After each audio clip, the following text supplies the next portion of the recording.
আমার জীবনটা নষ্ট হয়ে গেল। তুমি কি ভেবেছো আমি তোমাকে স্বামী হিসেবে মেনে নেব? কখনো না, কোনো দিনও না। তুমি আমাকে ভুল তুমি কি ভেবেছো এই বিয়ে আমি নিজের ইচ্ছা করেছি? না, এই বিয়ে আমি পরিবারের চাপে করেছি। আমি তোমার সাথে কোনোদিনও সংসার করবো না। তুমি দিদির সাথে সাথে আমার জীবনটাও শেষ করে দিলে। ঠিক আছে, তুমি কি চাও?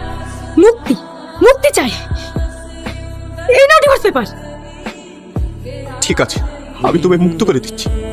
এক মিনিট, তুমি এভাবে ডিভোর্স করে দিলে তো আব্বা মা আমাকে দোষী ভাববে। এভাবে নয়। বেশ, ঠিক আছে, একদিন আমি সব ভুল নিজের ঘাড়ে নিয়ে তোমাকে আমি মুক্ত করে দেব। ভয় নেই, তোমাকে আমি স্পর্শ করব।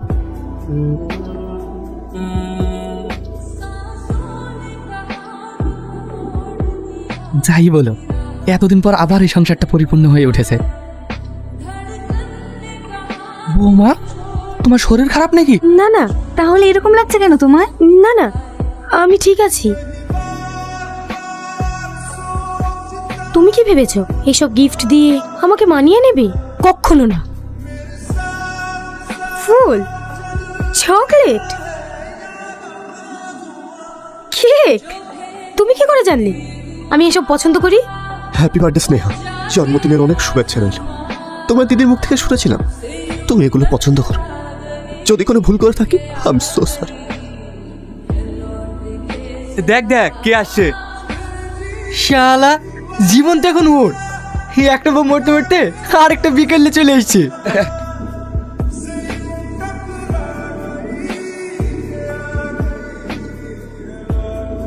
আরে কি করছিস এসব?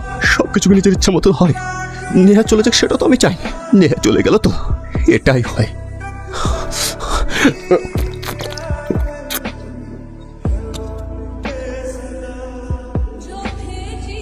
তোমাকে বলেছিলাম না তুমি খুব অল্প দিনে মুক্তি পেয়ে যাবা। রাহুল, রাহুল, রাহুল, এসো নেহা, এসো, এসো, এসো, এসো। নেহা, নেহা, তুমি আবার আমাকে ছেড়ে চলে গেলে নেহা। তুমি বিশ্বাস করো, আমি তোমাকে ছাড়া ভালো নেই। জানো নেহা, আমাকে সবাই ভুল বলছে। তুমি বিশ্বাস করো, আমি তোমার বোনের জীবন নষ্ট করিনি।